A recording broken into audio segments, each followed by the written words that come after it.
সূর্য গ্রামের এক ঝড়ের রাতে শান্ত বৃষ্টির মধ্যে দিয়ে বাড়ি ফেরার চেষ্টা করছি। শান্তি হাউসের কিংবদন্তি তার মনের মধ্যে ফুটে উঠেছে। একটি পরিত্যক্ত এবং অভিশপ্ত প্রাসাদ, এর ভুতুড়ে বাসিন্দারা গ্রামবাসীদের স্মৃতিকে তাড়িত করছে। আজ রাতে ঝড় বৃষ্টি এবং বাতাসের চিৎকারের সাথে গল্পগুলি অস্থিরভাবে বাস্তব অনুভূত হয়েছে। শান্ত তার বাড়ির কাছাকাছি আসার সাথে সাথে সে শান্তি বাড়ির দূরবর্তী সিলুয়েটের দিকে তাকায়।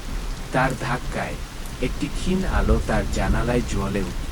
কৌতূহল এবং ভয়ে তার মধ্যে কুস্তি করে এবং সে নিজেকে প্রাসাদের দিকে আকৃষ্ট করে। বৃষ্টি প্রতি পদে পদে তীব্রতর হচ্ছে, যেন তাকে আটকানোর চেষ্টা করছে। শান্তি হাউসের সামনের দরজা এক অদ্ভুত স্বাগত জানিয়ে খুলে গেল। ভিতরে বাতাস ঠান্ডা এবং ধুলোর সঙ্গে ঘন ছিল। তিনি একটি ক্ষয়িষ্ণু সিঁড়ির ঝিকিমিকি আলোর পিছু নিলেন। প্রতিটি পদক্ষেপে তার হৃদয় জোরে জোরে ধড়ফড় করছে।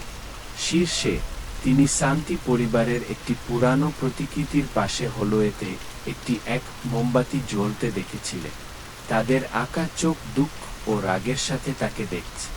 হঠাৎ মোমবাতি নিভে গেল, হলো অন্ধকারে নিমজ্জিত।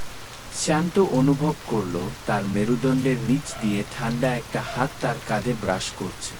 সে চারপাশে ঘোরে, কিন্তু কিছুই দেখতে পেল না। অন্ধকারের মধ্য দিয়ে একটি ফিসফিস প্রতিধ্বনিত হল, যাও, অনেক দেরি হওয়ার আগে। তার মধ্যে আতঙ্ক ছড়িয়ে পড়ে।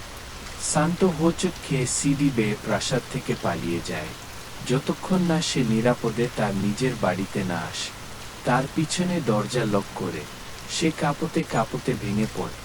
বৃষ্টি বর্ষণ অব্যাহত ছিল, কিন্তু এখন এটি একটি প্রতিরক্ষামূলক ঢালের মতো অনুভূত হয়েছিল। অশুভ আত্মাকে উপশম করে রেখেছি। সেই রাতের পর থেকে শান্ত কখনো তার মুখোমুখি হওয়ার কথা বলেনি, এবং সে আর কখনো শান্তি বাড়ির কাছে যেতে পারেন। কিংবদন্তি রয়ে গেল, সূর্য সবাইকে অভিশপ্ত প্রাসাদ থেকে দূরে থাকার জন্য একটি অন্ধকার সতর্কবাণী।